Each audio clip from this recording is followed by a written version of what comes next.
Hello friends, vibrant academy science of Karad तुमचं पुन्हा एकदा हार्दिक स्वागत आहे.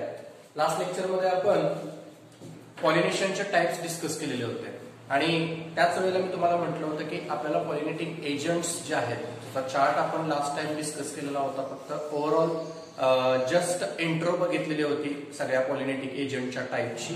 आता आपण डिटेलमध्ये काय करणार आहे, वन बाय वन सगळ्या प्रकारचे पॉलिनेटिंग एजंट जे आहेत त्यांचे टाइप्स डिटेलमध्ये एक्सप्लेन करणार आहे. त्याच्यामध्ये पहिला जो टाइप आहे पॉलिनेटिंग एजंटचा तो आहे अबायोटिक एजंट.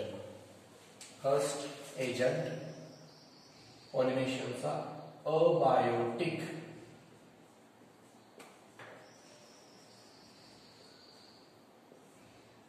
अबायोटिक एजंट मध्ये आपण पाहिलं होतं पहिला जो टाइप असतो अबायोटिक एजंट मध्ये तो आहे एनिमोफिली. एनिमोफिलस. एनिमोफिलस आपण मीनिंग काय बघितलं होतं, थ्रू विंड पॉलिनेशन. ठीक आहे, वाऱ्यामार्फत जे पॉलिनेशन होतं त्याला काय म्हटलं जातं, तर विंड पॉलिनेशन असं म्हटलं जातं. ठीक आहे, सो अबायोटिक एजंट मध्ये wind pollination most of plants. आता आपण तसं बघितलं तर अबायोटिक मध्ये फक्त 20% काय होत असतं, टोटल पॉलिनेशन होत असतं. 80% आहे ते कशापासून होत असतं, तर अबायोटिक पासून बायोटिक पासून होत असतं आणि अबायोटिक पासून काय होत असतं 20%. मग याच्यामध्ये बरेच प्रकारचे एक्झाम्पल्स देतात अबायोटिक मध्ये. फॉर एक्झाम्पल व्हीट असेल, राईस असेल, कॉर्न असेल, त्याच्यानंतर बार्ली असेल, ओट्स असतील, त्याचबरोबर पाम्स असेल. हे सगळे जे प्लांट्स आहेत यांच्यावर काय होत असतं, तर पॉलिनेशन हे विंड पॉलिनेशन किंवा अबायोटिक एजंट पासून होत असतं. म्हणजे फॉर एक्झाम्पल याच्यामध्ये आपण जर घेतलं तर याच्यामध्ये पाम, तुम्हाला माहित असेल पाम ऑइल निघतं. त्याच्यानंतर अजून याच्यामध्ये एक्झाम्पल जर घेतलं तर याच्यामध्ये मेज बेस्ट एक्झाम्पल आहे मेज. ठीक आहे, मेज, मका यांच्यामध्ये सुद्धा काय होत असतं, तर अबायोटिक पॉलिनेटिंग एजंटनं काय होत असतं, पॉलिनेशन होत असतं. आता एनिमोफिलसचे पॉलिनेशनचा हा जो टाइप आहे हा कशा पद्धतीने प्लांट्स मध्ये याचं अडॅप्टेशन झालेलं आहे ते अडॅप्टेशनचे पॉइंट्स आपल्याला काय करायचे पहिल्यांदा डिस्कस करायचे. मी आताच तुम्हाला म्हटलं होतं की आपण फार डिटेलमध्ये बघणार आहे सगळे टाइप्स. ठीक आहे, कशा पद्धतीने याच्यामध्ये अडॅप्टेशन होणार आहे बघा. सो फर्स्ट अडॅप्टेशन, पहिली गोष्ट म्हणजे हे फ्लावर्स कसं असणार आहे, स्मॉल असणार आहे, कारण विंड पॉलिनेशन थ्रू होणार आहे. म्हणजे फ्लावरची साईज कशी असणार आहे, फ्लावर स्मॉल.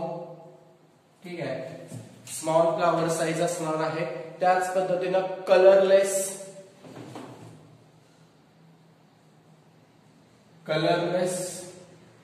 देन इनकॉन्स्पिक्युअस. ठीक आहे, डिटेलमध्ये याचे सगळे जे पार्ट्स आहेत पार्ट फ्लावरचे हे काही ओपन होणार नाहीत, कारण पॉलिनेशन कसलं आहे, अबायोटिक आहे. त्याच पद्धतीने याच्यामध्ये कुठल्याही प्रकारचे नेक्टर्स नसणार आहेत, विदाउट नेक्टर. नेक्टर कधी असतील, जर पॉलिनेशन बायोटिक असेल तर. याच्यामध्ये कसले पॉलिनेशनचा टाइप आहे, हा अबायोटिक, त्याच्यामुळे नेक्टर प्रेझेंट असण्याचा संबंधच येत नाही. फ्रॅग्रन्स सुद्धा नसणार आहे, अँड फ्रॅग्रन्स, कारण हे अबायोटिक एजंट आहे. ठीक आहे, फ्रॅग्रन्स सुद्धा याच्यामध्ये आपल्याला काय बघायला मिळत नाही. आपण फ्रॅग्रन्सला ओडर सुद्धा म्हणतो. ठीक आहे, त्याच्यानंतर पोलन ग्रेन्स हे सगळ्यात पहिल्यांदा मोस्ट इम्पॉर्टंट म्हणजे कसे असले पाहिजे, लाईट वेटेड. नाहीतर मग पोलन ग्रेन जर जड असतील थोडेसे तर वाऱ्याने तर काय होणार नाही, डिस्पर्स होणार नाही. सो पोलन ग्रेन्स कसे असणार आहेत, लाईट वेटेड. ठीक आहे, लाईट वेटेड पोलन ग्रेन याच्यामध्ये आपल्याला बघायला मिळणार आहे. सो द प्रोड्यूस, आणि काय तर पोलन ग्रेनचा जो नंबर आहे तो नंबर कसा असणार आहे, लार्ज अमाऊंट ऑफ मध्ये काय बघायला मिळणार आहे, नंबर. पोलन ग्रेन नंबर,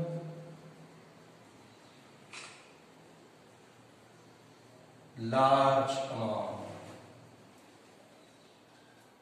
ठीक आहे, पोलन ग्रेनचा जो नंबर आहे तो मोठ्या प्रमाणावरती इथं बघायला मिळणार आहे, कारण पॉलिनेशन जे आहे ते पॉलिनेशन विंड पॉलिनेशन होणार आहे. त्याच्यामुळे इथं चान्सेस जे असतात, ठीक आहे, हे चान्सेस फार कमी असतात की वाऱ्यामार्फत, कारण प्रत्येक वेळेला वारा जो आहे तो एकसारखा असेलच असं नाही. त्याच्यामुळे जास्तीत जास्त पोलन ग्रेन जेवढे असतील तेवढे ते जास्तीत जास्त काय होतील तर डिस्पर्स होतील. हे झालं पोलन ग्रेन विषयी.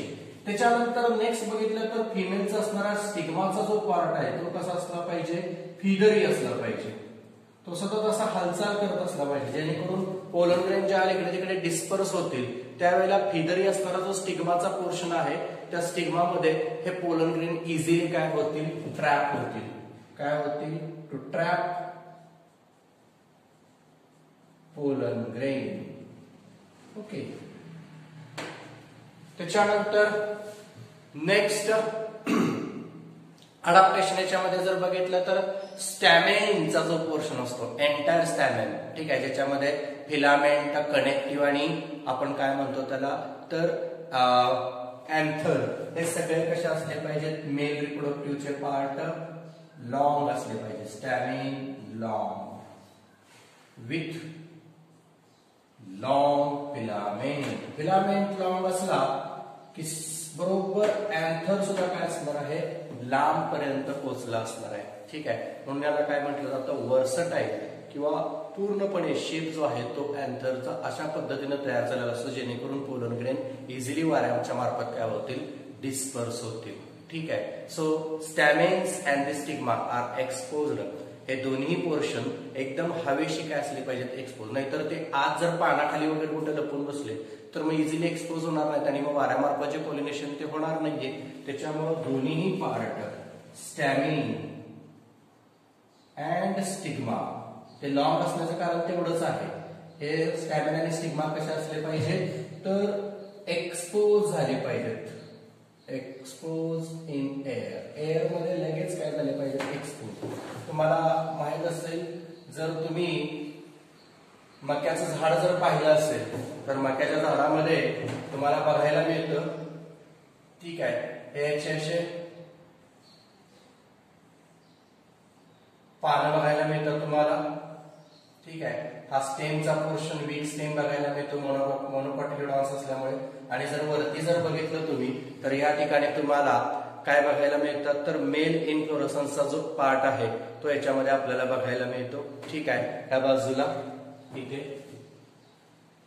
ठीक आहे, इथून हवेच्या संपर्कात आल्यामुळे हे सगळे जे असणारे पोलन स्टॅमेनचा जो पोर्शन आहे वरती अँथर्स आहे, हे अँथर काय होतात, डिस्पर्स होतात हवेच्या संपर्कात आल्यामुळे आणि हवेमार्फत काय होतं, यांचं मेजचं जे आहे ते पॉलिनेशन होत असतं. ठीक आहे, मोस्टली पोलन ग्रेन जे हवेमार्फत जे ज्यांचं पॉलिनेशन होत असतं त्याच्यामध्ये हे पोलन ग्रेनचं इन्फेक्शन सुद्धा होत असतं बऱ्याच वेळेला. आता हे पोलन ग्रेनचं इन्फेक्शन काय तसं बघितलं तर पोलन ग्रेन याच्यामध्ये फूड प्रिझर्वेशनची जी कॅपॅसिटी ती जास्त असते, कारण याच्यामध्ये काय होत असतं, फर्टिलायझेशन होण्यासाठी जे गॅमेट असतात ते गॅमेट त्याच्यामध्ये प्रेझेंट असतात. मग अशा प्रकारचे pollen grain as a food म्हणून पण स्टोअर करतात, ऍज अ सप्लिमेंटरी फूड म्हणून याचा वापर केला जातो. बरेचशाच फूड प्रिपेरिंग मध्ये या पोलन ग्रेनचा वापर केला जातो. पण विंड पॉलिनेशन मधून जे विंड पॉलिनेटिंग एजंट मधून जे पॉलिनेशन होत असतं, खास करून मेज, पाम, हे जे पोलन ग्रेन असतात या पोलन ग्रेनचं इन्फेक्शन होत असतं. त्याला पोलन ग्रेन इन्फेक्शन म्हटलं जातं. ठीक आहे, आणि हे पोलन ग्रेनचं इन्फेक्शन होऊन एक डिसीज होतो ज्याला हे फीवर असं म्हटलं जातं. ठीक आहे, हे फीवर. हे फीवर घशामध्ये खवखवणं, गाडीवरून खास करून आपण जेव्हा प्रवास करतो तोंड वगैरे जर प्रॉपर बांधलं नसेल तर हे जे पोलन ग्रेन्स असतात हे आपल्या रेस्पिरेटरी ट्रॅक मधून आत जातात आणि हे फीवर सारखं इन्फेक्शन क्रिएट करत असतात. अशा प्रकारचं हे फीवरचं इन्फेक्शन बऱ्याच लोकांना असतं आणि काही लोकांना तर पोलन ग्रेनची काय असते तर ज्याला आपण काय म्हणतो इन्फेक्शन हे कंटिन्युअसली होत असतं. ठीक आहे, ऍलर्जी ज्याला म्हणतो पोलन ग्रेनची, ते अशा प्रकारची ऍलर्जी फार जणांना ह्याच्यामध्ये बघायला मिळते. म्हणजे काही लोक असतात जे फार हायपर सेन्सिटिव्ह असतात. सो हायपर सेन्सिटिव्हिटी हे सुद्धा काही लोकांना, म्हणजे गाडीवरून प्रवास केला आणि थोडे जरी पोलन ग्रेन हवेमार्फत आपल्या जर रेस्पिरेटरी ट्रॅक मध्ये जर गेले तर काय बघायला मिळतं, हायपर सेन्सिटिव्हिटी जी आहे ती या काही लोकांच्या मध्ये बघायला जास्त प्रमाणामध्ये बघायला मिळते. डिसीज सुद्धा आपण डिस्कस केला, हे फीवर. ठीक आहे, हा आपला पहिला टाईप आहे. कोणता, पॉलिनेटिंग एजंट मधला, अबायोटिक एजंट मधला एनिमोफिलस. ठीक आहे, एनिमोफिलस झाल्यानंतर आपण दुसरा जो अबायोटिकचा टाईप आहे ज्याला आपण काल चार्टमध्ये लास्ट लेक्चरमध्ये पाहिलं होतं आपण, हायड्रोफिलीचा जो टाईप आहे तो आपण डिस्कस करणार आहे. त्याच्याने झालेल्या पॉइंटचा पटकन तुम्ही स्क्रीनशॉट मारून घ्या.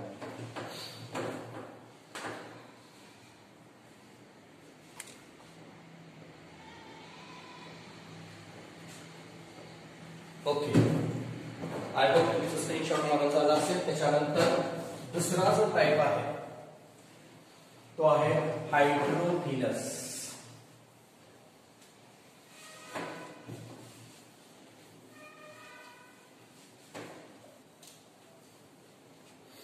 दुसरा टाइप आपण डिस्कस करणार आहे हायड्रो.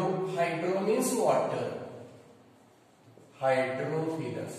आता हायड्रोफिलस म्हटलं की तुमच्या लगेच लक्षात आलं पाहिजे की अशा प्रकारचे जे पॉलिनेशन होत असतं हे खास करून ॲक्वॅटिक प्लांट मध्ये खास करून जास्त बघायला मिळतं. याच्यामध्ये 30 जिनस येतात किंवा 30 जेनेराज येतात. खास करून ॲक्वॅटिक मोनोकॉट्स असतात त्यांच्यामध्ये हे पॉलिनेशन जास्त बघायला मिळतं.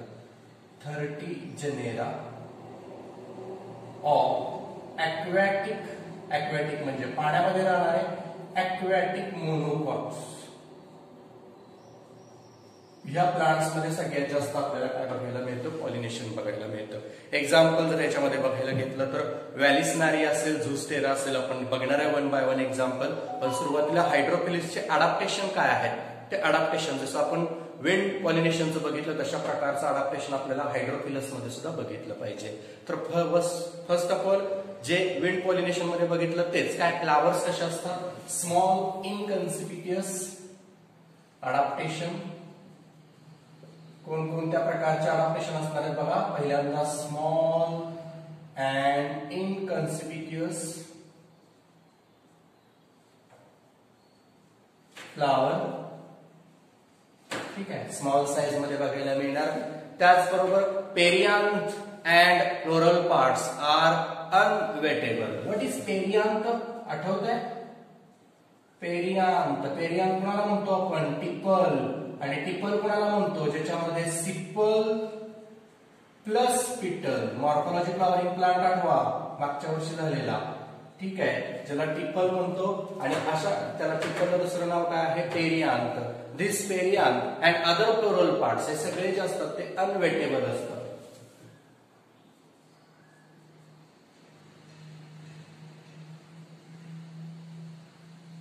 अनवेटेबल पाण्यामध्ये असतात ना पूर्ण. ॲक्वॅटिक मी आत्ताच म्हटलं तुम्हाला, ॲक्वॅटिक प्लांट जे असतात त्यांच्यामध्ये हायड्रोफिलस टाइपनं पॉलिनेशन होत असतं. ठीक आहे. Then again next pollen grains असतात ते लॉंग असतात. लॉंग पोलन ग्रेन हे वेगळं अडॅप्टेशन झालेलं आहे बघा. तसं बघितलं तर आपण पोलन ग्रेनचं स्ट्रक्चर लास्ट टाइम बघितलं होतं. इरेग्युलर याच्यामध्ये आपल्याला शेप बघायला मिळतो. पण इथं जे पोलन ग्रेन तुम्हाला बघायला मिळतील हे पोलन ग्रेन कसे असतात? लॉंग असतात. ठीक आहे, लॉंग असतात, अनवेटेबल असतात आणि त्याच्यावरती म्युसिलेटचं कव्हरिंग असतं.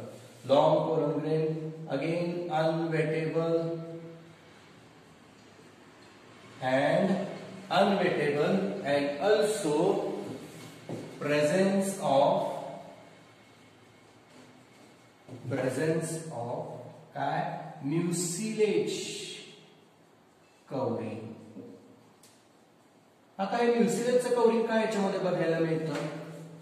तर म्युसिलेटचं कव्हरिंग मुळे काय मिळतं? तर प्लांट्स जे ॲक्वॅटिक पोलन ग्रेन्स असतात ते पाण्यामध्ये असतात. पोलन ग्रेन ह्या पोलन ग्रेन काय झाले नाही पाहिजेत? कुजले नाही पाहिजेत किंवा ते डॅमेज नाही झाले पाहिजे. म्हणून त्याच्यावरती म्युसिलेटचं काय असतं? स्टिकी कव्हरिंग बघायला मिळतं. जे काय करतं? पाण्यापासून त्याला रेजिस्ट करतं किंवा पाण्याचं जे कंटिन्यू होणारा जो फोर्स आहे त्या फोर्स पासून याला काय मिळतं? प्रोटेक्शन मिळतं. ठीक आहे. नेक्टर्स, फ्रॅग्रन्स हे सगळे याच्यामध्ये ऍब्सेंट असणार आहे कारण अबायोटिक एजंट आहे. त्याच्यामुळे नेक्टर असण्याची गरज नाहीये, फ्रॅग्रन्स असण्याची गरज नाहीये.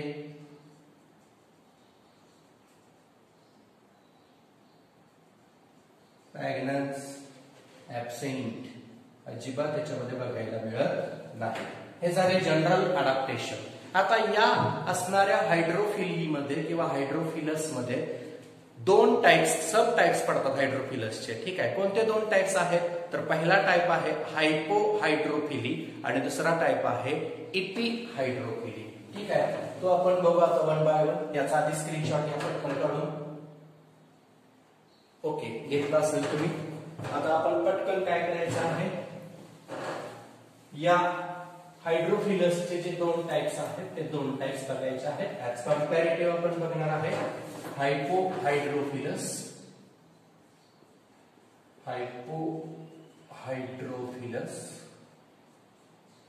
ठीक आहे, आणि दुसरा जो टाइप आहे तो असणार आहे एपिहायड्रोफिलस.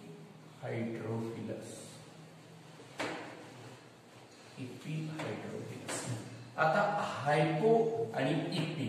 हायपो म्हणजे पाण्याच्या खाली, ठीक आहे, below the water. Below the water. And इथं काय असणार आहे, अबव म्हणण्यापेक्षा ऑन वॉटर सरफेस, वॉटर सरफेसला लागून, ठीक आहे. इथं आपल्याला काय बघायला मिळतं, पॉलिनेशन झालेलं बघायला मिळतं. ह्याच्यामध्ये हायपोहायड्रोफिली जे आहे ते पाण्याच्या खाली बघायला मिळतं. पोलन ग्रेन जे असतात ते पाण्यापेक्षा जड असले पाहिजे, तेव्हाच ते पोलन ग्रेन कुठं जातील, पाण्यामध्ये जातील. So pollen grains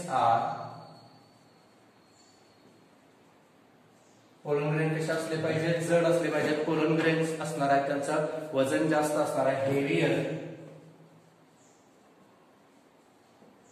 than water.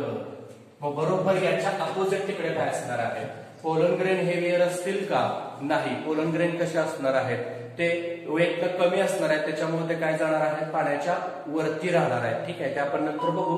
आधी हे पॉइंट डिस्कस करू हायपोहायड्रोफिलसचे 1 by 1, ठीक आहे. आणि मग हेवियर असल्यामुळे ते काय होतात, सिंक डाऊन,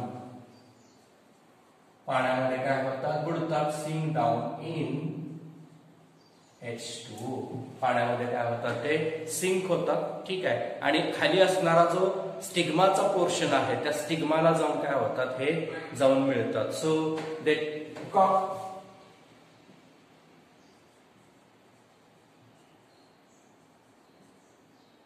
काय होतात हे बघा, तर ते जाऊन स्टिग्माला मिळतात. पाण्याच्या खाली जे स्टिग्मा असतात, caught by stigma of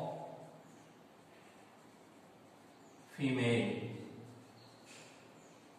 flower, ठीक आहे. फिमेल फ्लावरचा जो स्टिग्माचा पोर्शन आहे त्याला जाऊन ते मिळतात. मग अशा प्रकारचं जे हायपोहायड्रोफिलस म्हणजे पोलन ग्रेन हे पाण्यापेक्षा जड असतात, त्याच्यामुळे ते पाण्याच्या खाली जातात आणि पाण्याच्या खाली असणारा जो स्टिग्मा आहे त्याला जाऊन ते मिळतात आणि तिथं त्यांचं काय होतं, पॉलिनेशन होतं. एक्झाम्पल याच्यामध्ये जर बघितलं तर झूस्टेरा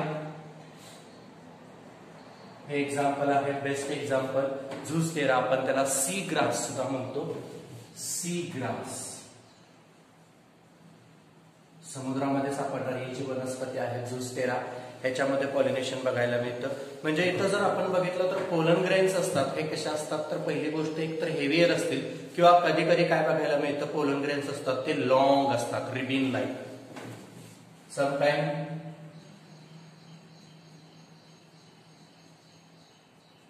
pollen grain long like filament or ribbon. Ribbon सारखे असतात जे पूर्ण खाली जातात आणि कशाला जाऊन मिळतात, स्टिग्माला जाऊन काय होतात, त्या ठिकाणी मिळतात आणि तिथे त्यांचं कम्प्लीट पॉलिनेशन होतं. दुसरी गोष्ट म्हणजे या असणाऱ्या वॉटरमध्ये असणाऱ्या पाण्याच्या खाली जाणाऱ्या पोलन ग्रेन वरती एक्झाईमचा जो पोर्शन असतो तो ऍबसेंट असतो, विदाउट एक्झाईम. हा क्वेश्चन येतो सीईटीला आणि नीटला बरं का, की हायपोहायड्रोफिलस जो आहे यांच्यामध्ये एक्झाईम बघायला मिळत नाही, लक्षात ठेवा. एमसीक्यू ला क्वेश्चन येतो विदाउट एक्झाईम. एक्झाईम पोलन ग्रेनचा जो आउटर लेअर आहे तो आउटर वॉल ह्याच्यामध्ये बघायला मिळत नाही. आता एपिहायड्रोफिलस. एपिहायड्रोफिलस मी आत्ताच म्हटलं, फ्लोट ऑन वॉटर, पाण्यावरती तरंगतात, ठीक आहे. Floats on the water, pollen grain जे असतात ते पाण्यावरती तरंगतात, ठीक आहे. आणि स्टिग्माचा जो पोर्शन आहे तो स्टिग्माचा पोर्शन पाण्याच्या वरतीच असतो, तिथं जाऊन ते काय होतात, मिळतात, ठीक आहे. म्हणजे इथं एक्झाम्पल बघितलं तर व्हॅलिसला हे एक्झाम्पल आहे, ठीक आहे. आणि 1 by 1 जर आपण याच्यामध्ये जर बघितलं तर हे पोलन ग्रेन्स असतात, ते पोलन ग्रेन काय होतात, pollen grains are light weighted as compared to, इकडे हेवियर आहे, इकडे लाईट वेटेड आहे, त्याच्यामुळे ते काय होतात, पाण्यावरती तरंगतात, ठीक आहे. आणि पाण्यावरती तरंगल्यानंतर ते काय होतात तर स्टिग्माला जाऊन काय होतात मिळतात, ठीक आहे. सो सबमर्ज याच्यामध्ये एक्झाम्पल जर बघितलं आपण तर व्हॅलिस्नारिया, ठीक आहे. व्हॅलिस्नारिया हे जे एक्झाम्पल आहे हे बेस्ट एक्झाम्पल याच्यामध्ये आपल्याला बघायला मिळतं, ठीक आहे. व्हॅलिस्नारियामध्ये काय होत असतं, हे डायोशियस प्लांट आहे. डायोशियस म्हणजे पूर्णपणे मेल फिमेल फ्लावर जे आहेत ते पूर्णपणे सेपरेट असतात, ठीक आहे. डायोशियस आपण ह्याचं मिनिंग गेल्या वर्षी बघितलं होतं. डायोशियस म्हणजे male and female flower separate. Male flower वेगळा असतो आणि फिमेल फ्लावर, बायसेक्शुअल नाहीये, ठीक आहे. डायोशियस आहे ज्याच्यामध्ये मेल फ्लावर वेगळा असतो, फिमेल फ्लावर वेगळा असतो. आणि काय होतं तर पाण्याच्या वरती जे आहे फ्लोट होतात हे पोलन ग्रेन आणि मग स्टिग्माला जाऊन मिळतात. म्हणजे pollen grain reach to the stigma on water surface. ठीक आहे. पाण्याच्या वरती जे स्टिग्मा असतात त्या स्टिग्माला काय होतात या ठिकाणी येऊन मिळतात. फॉर एक्झाम्पल जर बघितलं याच्यामध्ये व्हॅलिस्नारियाचं तर हे असे फ्लावर्स असतात व्हॅलिस्नारियाचे, ठीक आहे. हा पाण्याचा वॉटर सरफेस, इथं हे असे पोलन ग्रेन्स असतात, ठीक आहे. आणि इथं हे असे फिमेल फ्लावरचे पार्ट्स असतात आणि मग इथं स्टिग्माचा पोर्शन जर असेल तर हे पोलन ग्रेन येऊन काय होतात या स्टिग्माला येऊन मिळतात आणि त्यातच तिथं कम्प्लीट पॉलिनेशन होतं वॉटर सरफेसवरती. हा सरफेसचा एरिया आहे बघा, लक्षात घ्या, हा वॉटर सरफेसचा एरिया आहे. वॉटर सरफेस वरती ह्यांचं पॉलिनेशन होत असतं म्हणून ह्याला काय म्हटलं जातं इपिहायड्रोफिली. मग अशा प्रकारच्या असणाऱ्या पोलन ग्रेनला पहिली गोष्ट म्हणजे पाण्याची gravity, specific gravity of pollen grain is equal to that of water. Water आणि पोलन ग्रेनची जी ग्रॅव्हिटी आहे ती ग्रॅव्हिटी प्रॉपर व्यवस्थित राहिली पाहिजे. कारण का पाण्याचा सरफेस जर सतत वर खाली असं जर राहिला तर इझिली पोलन ग्रेन त्या स्टिग्मावरती पडणार नाही, ठीक आहे. आणि काही याच्यामध्ये ॲक्वॅटिक प्लांट म्हणजे आता आपण सगळे ॲक्वॅटिक प्लांट बघतोय तो हायड्रोफिलसचे बघतोय, पण काही ॲक्वॅटिक प्लांट असे सुद्धा आहेत की ज्यांचं जे पॉलिनेशन आहे ते पॉलिनेशन ॲनिमोफिलस मध्ये बघायला मिळतं, ठीक आहे. तुम्हाला होमवर्कसाठी पुस्तकामध्ये 2 एक्झाम्पल आहेत, ते तुम्ही काय करायचे आहे तिथं लिहून काढायचे आहे. ज्याच्यामध्ये एक्झाम्पल जर बघितलं आपण तर हॅलोगॅरिस असेल आणि त्याचबरोबर पोटॅमो गेटॉन, हे असे 2 एक्झाम्पल आहेत जे ॲनिमोफिलस आहेत म्हणजे ॲक्वॅटिक आहेत पण त्यांचं जे पॉलिनेशन आहे ते वाऱ्यामार्फत होत असतं. आणि काही ॲक्वॅटिक प्लांट असे सुद्धा आहेत की ज्यांचं एंटेमोफिलस, एंटेमो म्हणजे बायोटिक एजंट आहेत. बायोटिक एजंट म्हणजे इन्सेक्ट मधून, एंटेमो म्हणजे इन्सेक्ट, आपण डिस्कस केलं होतं लास्ट लेक्चरमध्ये. एंटेमोफिलस म्हणजे ज्याच्यामध्ये कमळ तुम्हाला lotus, water hyacinth, water lily असे जे प्लांट आहेत त्यांच्यामध्ये कसल्या प्रकारचं पॉलिनेशन बघायला मिळतं तर एंटेमोफिलस पॉलिनेशन बघायला मिळतं जे इन्सेक्ट थ्रू पॉलिनेशन होत असतं, ठीक आहे. हा पहिला जो पॉलिनेटिंग एजंटचा टाईप आहे आपला अबायोटिक एजंट, तो इथं कम्प्लीट झालेला आहे. आणि त्याच्यानंतर आपण नेक्स्ट लगेच काय करणार आहे बायोटिक एजंट स्टार्ट करणार आहे. आय होप इथं तुम्हाला हायड्रोफिलस आणि इपिहायड्रोफिलस समजला असेल, ठीक आहे. याचा स्क्रीनशॉट घ्या पटकन. ओके, ठीक आहे. आता आपण बायोटिक एजंट स्टार्ट करणार आहे. बायोटिक एजंट मध्ये 80% जे पॉलिनेशन होत असतं ते बायोटिक मधूनच होत असतं. लार्ज नंबर आहे याचा बायोटिक एजंटचा जो आपण आता डिस्कस करणार आहे. सेकंड बायोटिक एजंट, ठीक आहे. आताच मी म्हटलं तुम्हाला 80% जे टोटल पर्सेंटेज आहे पॉलिनेशनचं ते बायोटिक एजंट थ्रू होत असतं. बायोटिक एजंट मध्ये 80% पर्सेंटेज आहे इन्सेक्ट्स असतील, बर्ड्स असतील, बॅट्स असतील, ठीक आहे, स्नेल्स असतील. स्नेल मधून सुद्धा काय होत असतं पॉलिनेशन. ऍक्च्युली हे मुद्दा म्हणून होत नाही कुठलंच पॉलिनेशन, म्हणजे इन्सेक्ट काय ठरवून पॉलिनेशन करत नसतात.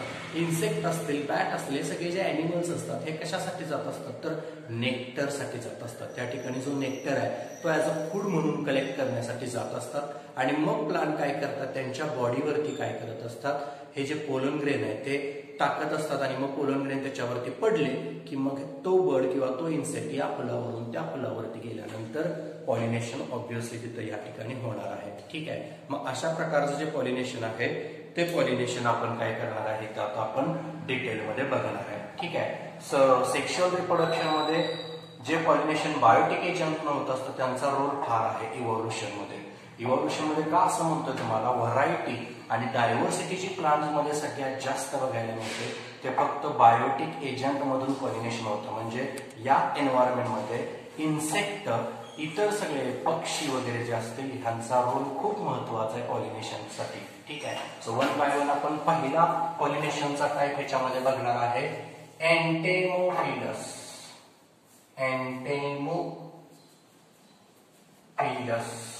एंटेमो म्हटलं की कशामधून पॉलिनेशन होतं, इन्सेक्ट. एंटेमोलॉजी असं म्हटलं जातं सब्जेक्टचं नाव, ज्याच्यामध्ये इन्सेक्टचा स्टडी असतो सगळा पूर्णपणे. ठीक आहे. एंटेमोफिलस मध्ये एक्झाम्पल जर बघितलं तर रोज, जॅस्मिन, सगळ्या प्रकारचे फुलं येतात त्याच्यामध्ये. रोज, जॅस्मिन असेल. त्याच्यानंतर नेक्स्ट एक्झाम्पल आहे ते सेस्ट्रम.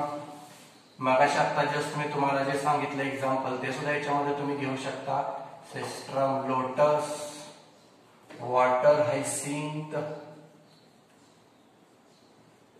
त्यानंतर वॉटर लिली. ठीक आहे. हे सगळे एक्झाम्पल आहेत ते इन्सेक्ट मधून. खूप एक्झाम्पल आहेत. सगळ्यात जास्त जे पॉलिनेशन होत असतं ना ते बायोटिक एजंट मध्ये इन्सेक्ट थ्रूच होत असतं. ठीक आहे. कारण आर्थ्रोपोडा हा जगातला सगळ्यात मोठा फायलम आहे किंगडम एनिमलियामध्ये आणि ज्याच्यामध्ये इन्सेक्टचा क्लास जो आहे त्याचं पर्सेंटेज ऑल ओव्हर जास्त आहे. म्हणजे तसं बघितलं तर या पृथ्वीवरती 70% सगळ्यात जास्त इन्सेक्टच बघायला मिळतात ऍज कम्पेअर टू जर बाकीचे आपण ऑर्गॅनिझम पकडले, अॅनिमल ऑर्गॅनिझम जर पकडले तर एकट्या 70% रेशो जो आहे तो एकट्या इन्सेक्टचा आहे. आणि मोस्ट ऑफ इन्सेक्ट जे असतात ते काय करत असतात तर नेक्टर कलेक्ट करत असतात ऍज अ फूड म्हणून. आणि नेक्टर कलेक्शनसाठी त्यांना फ्लावरवरती जावं लागतं आणि मग तिथं काय होत असतं, पॉलिनेशन होत असतं. मग आता इथं सुरुवातीला आपण काय बघणार आहे तर त्यांच्यामध्ये होणारं जे अडॅप्टेशन आहे प्लांटमध्ये. इन्सेक्ट थ्रू जर पॉलिनेशन होत असेल तर प्लांट स्वतःमध्ये काय अडॅप्टेशन करतात तर वन बाय वन. पहिली गोष्ट म्हणजे हे फुलं जे असणार आहे ते कसे असणार आहे, लार्ज. फुलांची साईज कशी असणार आहे बघा, आपण अबायोटिक मध्ये बघितलं होते एकदम स्मॉल साईज, इथं कशी असणार आहे एकदम लार्ज साईज असणार आहे. आणि शोई म्हणजे अट्रॅक्ट असणार आहे, लगेच खेचून घेत आहे. आपण म्हणतो ना कसं शायनिंग मारतोय, शायनिंग असणारा शोई असणारा पोर्शन. ठीक आहे. आणि ब्राईट कलर असला पाहिजे म्हणजे इन्सेक्टला ते अट्रॅक्ट करते. Bright colour. ठीक आहे. हे पहिलं अडॅप्टेशन झालं. त्याच्यानंतर स्वीट ऑर्डर असला पाहिजे, त्याशिवाय इन्सेक्ट येणारच नाही. ठीक आहे. स्वीट काय असला पाहिजे, छान असा काय असला पाहिजे, ऑर्डर असला पाहिजे ज्याच्यामुळे काय होतील, इन्सेक्ट तिथं अट्रॅक्ट होतील. ठीक आहे. ज्याला आपण स्मेल म्हणतो, फ्रॅग्रन्स म्हणतो, हा छान प्रकारचा असला पाहिजे. ठीक आहे. शिवाय फ्लावर मध्ये नेक्टर ग्लँड असला पाहिजे ज्याच्यामध्ये नेक्टर तयार होत असते, त्याशिवाय इन्सेक्ट येणार नाही. त्याच्यात फूड असलं पाहिजे म्हणून नेक्टर ग्लँड मधून कशाचं सिक्रेशन होत असतं तर नेक्टरचं सिक्रेशन होत असतं. हे नेक्टर्स त्याच्यामध्ये प्रेझेंट असणं गरजेचं आहे. ठीक आहे. त्याच्यानंतर स्टिग्माचा जो पोर्शन आहे तो स्टिग्माचा पोर्शन या ठिकाणी कसा असला पाहिजे, रफ. स्टिग्मा डॅमेज नाही झाला पाहिजे कारण त्याच्यावरती पोलन ग्रेन येतात. इन्सेक्ट वगैरे तिथे येऊन बसतात त्यावेळेला स्टिग्मा डॅमेज होऊ शकतो. तेव्हा स्टिग्मा कसा असला पाहिजे, रफ असला पाहिजे आणि स्टिकी आणि हेअर लाईक असला पाहिजे. Sticky and hair like. ठीक आहे. असे याच्यामध्ये स्ट्रक्चर बघायला मिळतं. ठीक आहे. त्याचप्रमाणे पोलन ग्रेन्स असतात ते स्पाइनी असतात आणि त्याच्यावरती येलो स्टिकी सबस्टन्स बघायला मिळतो ज्याला पोलन किट म्हणतात. स्पाइनी कारण काय होतात, पोलन ग्रेन घेऊन जाताना इन्सेक्टच्या पायाला वगैरे पोलन ग्रेन डॅमेज होते, त्याच्यावर पोलन ग्रेन्स असतात ते कसे असले पाहिजे, सांगितलं स्पाइनी स्ट्रक्चर असलं पाहिजे आणि त्याच्या भोवती सराउंडेड बाय येलो काय बघायला म्हटलं, येलो कलर मध्ये पोलन किट असतं ज्याच्यामध्ये त्याला प्रोटेक्शन मिळतं, पोलन किट. ठीक आहे. महत्वाचा वर्ड आहे हा पोलन किट. आणि बरेचशा प्रकारचे जे प्लांट्स असतात त्याच्यामध्ये अशा प्रकारचं काय बघायला मिळतं ज्यांच्यात अडॅप्टेशन कसलं होत असतं तर क्रॉस पॉलिनेशन, हे क्रॉस पॉलिनेशन आहे, कारण मेल फ्लावर मधून पोलॅरियन कलेक्ट करून कुठे पाठवले जातात, फिमेल फ्लावर वरती. अशा प्रकारचं इथं आपल्याला इन्सेक्ट मध्ये काय बघायला मिळतं, अडॅप्टेशन बघायला मिळतं. याच्यानंतर एक नेक्स्ट कन्सेप्ट आहे इन्सेक्ट पॉलिनेशनची, कोणती, लेवर मेकॅनिझमची. ती खूप इंटरेस्टिंग प्रोसेस आहे. ती प्रोसेस आपण काय करणार आहे, नेक्स्ट लेक्चरला बघणार आहे. ठीक आहे, तोपर्यंत हा जो पहिला टाइप आहे Biotique एजंटचा, entomophilous, insect through. Insect मध्ये असणारा लेवर मेकॅनिझम आपण आपल्या पुस्तकामध्ये डिटेलमध्ये नाही, पण आपण डिस्कस करणार आहे. ते आपण नेक्स्ट लेक्चरला बघणार आहे. तोपर्यंत आपल्या चॅनलला लाईक करा, शेअर करा आणि सबस्क्राईब करा. थँक्यू.